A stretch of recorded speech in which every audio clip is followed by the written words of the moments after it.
What is up, y'all? We are on episode number 2 of this video podcast series that I am doing here. So we are being consistent. I've got a couple of notes on my phone that I'm going to be looking down just to make sure I don't miss anything, because this topic is going to be a good one. I know many of you are single women like myself, especially single moms, and I find that us trying to be the specific thing winds up costing us, not just mentally, but financially. It can come back to bite us in the ass, basically. And that is independence. I know we live in this society where everyone kind of like romanticizes this idea of being extremely independent. We don't need anybody. Hustle, go hard. You just gotta hustle. You just gotta hustle. You just gotta sacrifice, and you're gonna make it, and you can be as great as you want to be. And I find that that's like this defense mechanism to constantly being let down.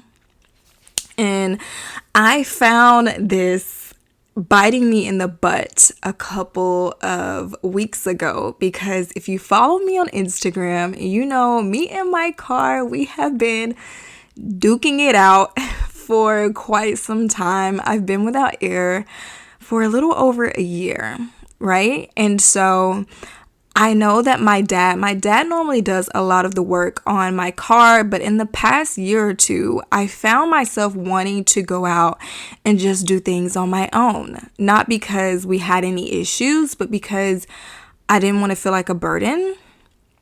And I just wanted to do it on my own. I wanted to be independent, and that resulted in about $2,000 worth of repairs.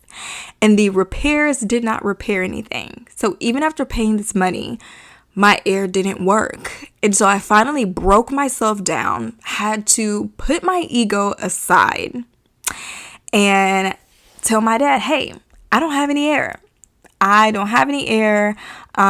was trying to buy coolant and do it myself. I paid them this money. And he's like, why would you go to the auto shop when I could have fixed this myself for no cost? So it took $2,000 for me to really learn this lesson, that trying to be overly independent is not always a good thing. But I think you really have to take your circumstances into consideration.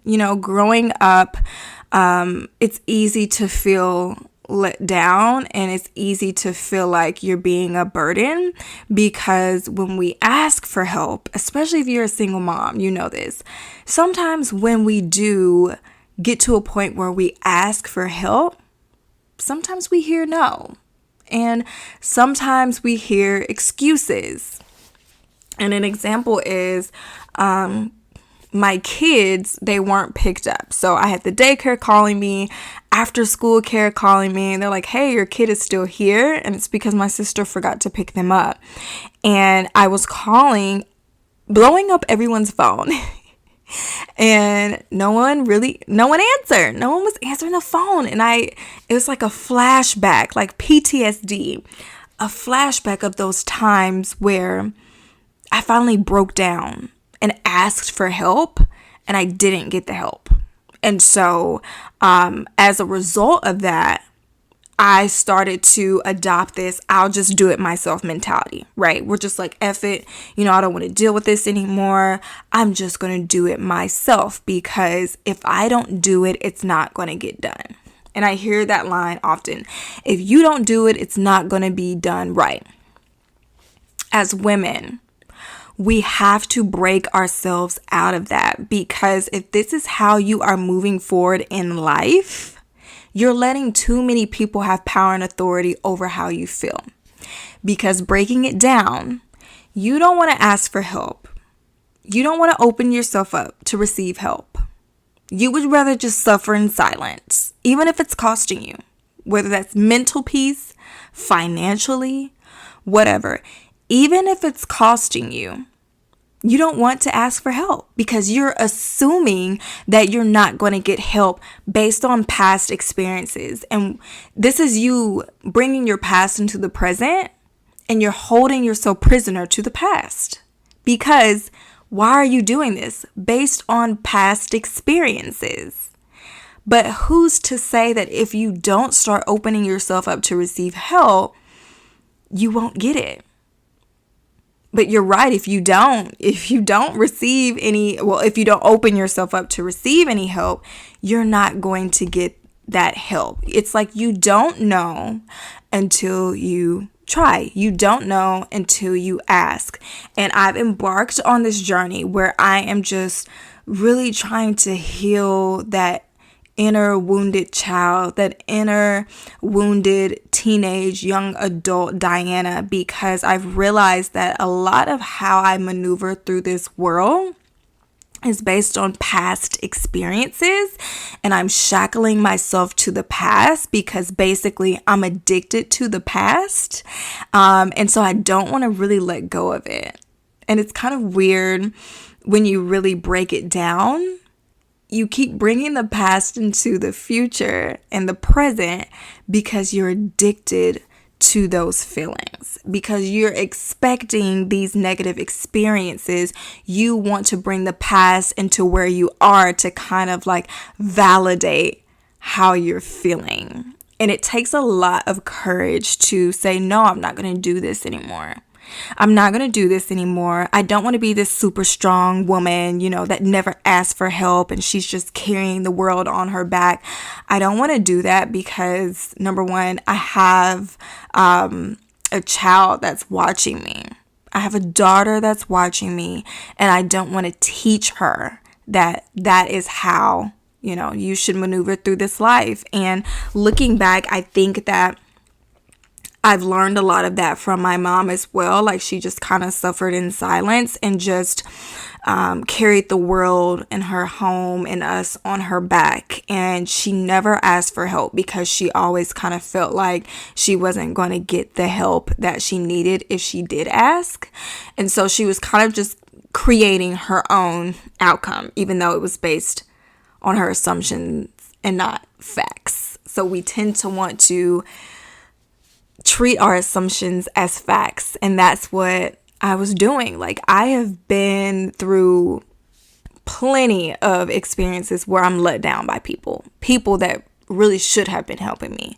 I'm let down by them. I'm helping them, but they're not helping me in return, and I'm being let down constantly. And when you're doing that, you're really creating your own grave. Like, you're creating your own grave. You're putting yourself willingly into a prison where you're like, you would rather suffer in silence than open yourself up to receive the help that you need. And I love how this society is kind of shifting out of this I don't want to be a strong woman mentality to I am deserving of help. I deserve help because I can't do it all. And that takes a lot of strength and confidence and courage to say, hey, I'm drowning over here. I'm drowning over here. I can't do it all. I need help. And just look at some of the most successful people out here. Do you really think these people are doing it on their own? No, they have a whole team behind them. These people have a whole team behind them, filling in the spots in places where that person is not able to operate at their highest. And so because they have someone filling in the gaps, they're able to grow and be successful while also maintaining their mental health. I honestly feel like people were not meant to do things alone. One human was not designed to hold up a household, hold up a job, hold up the kids, drink their water, go to the gym every single day, be sure to devote their time to whatever their beliefs are, however they keep their mental peace. We cannot do it all. And if we try to do it all, certain areas are going to be lacking.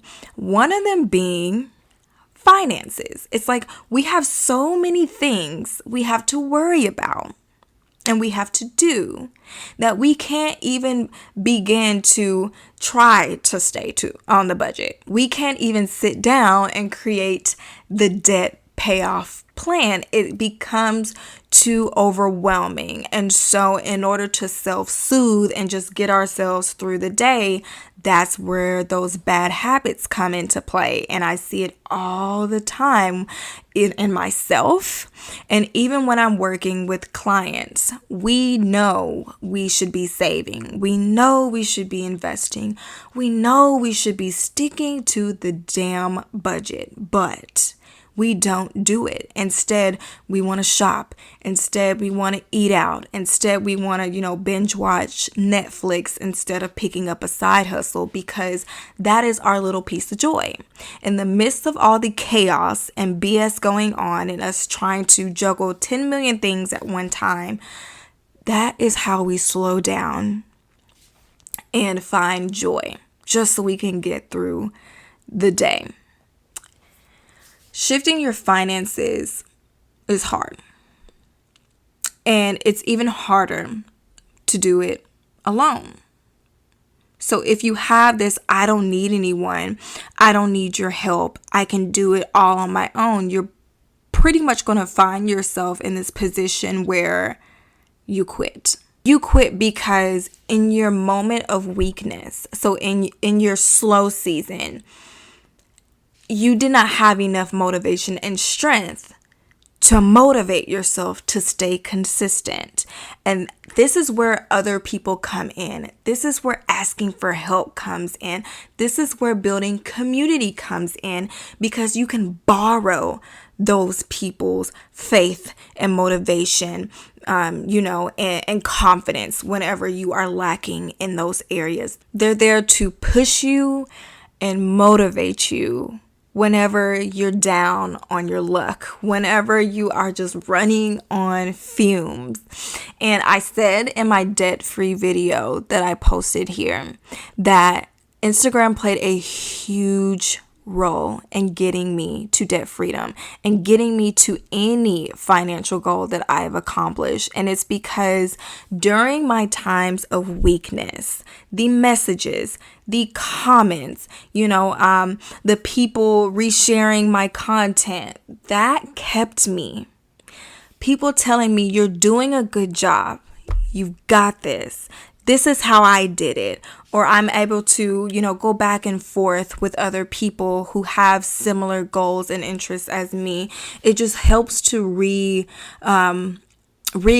the flame that's kind of like going out a little bit. Like, don't be like me where it takes a $2,000 loss to move your ego out of the way and ask for help and look for partnership or for support and community, because you need that. Everyone needs that. We are completely trashing that I am strong, I can do it all mentality, because you can't.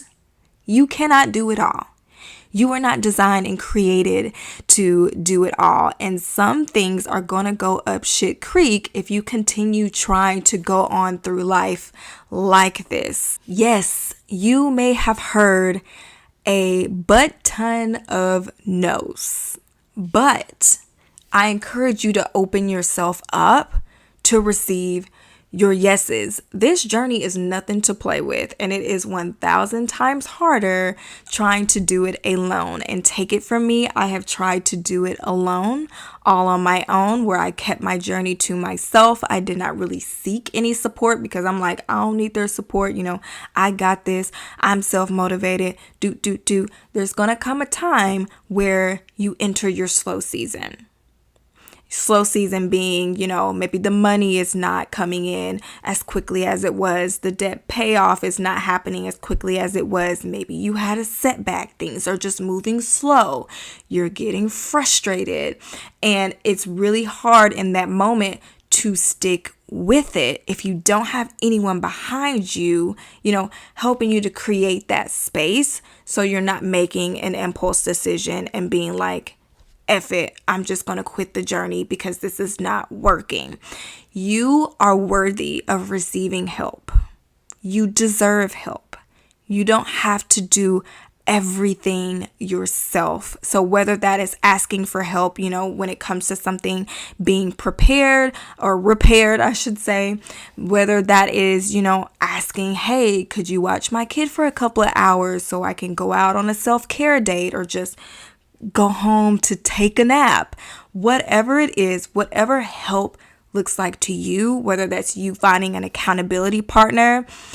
Side note, go on Instagram and join the debt-free community because they are literally the best in keeping you motivated, or just stick here. The comments are always coming in and they're supportive. Everyone is sharing their wins, sharing their struggles, sharing their journey. And there are a lot of other accounts as well that I love here on YouTube that I will link in the description box as well. But I just want for us women, especially single women and single mothers, to know that we don't have to be strong and do it all. And we're going to really F ourselves up continuing to keep this toxic mindset because we've been let down in the past. Like, the past is the past. Let's let it go. Let's continue to move forward. But in order to scale and move forward, we need to open ourselves up to receive that help that we desperately need. But I'm going to wrap up this episode on that high note. I would love to hear you guys' wins down in the comments, or even if you're struggling. What are you struggling with? What are you struggling with? Let that be, the first step in being vulnerable and realizing that you need help and maybe a little bit of guidance. What are you struggling with? And then if anyone has been through this problem, offer your help. Offer your help in the comments, and let's start building the community that we deserve. Also, leave me down in the comments some podcast names. I'm still we're nameless still, but I will catch you guys in the next one.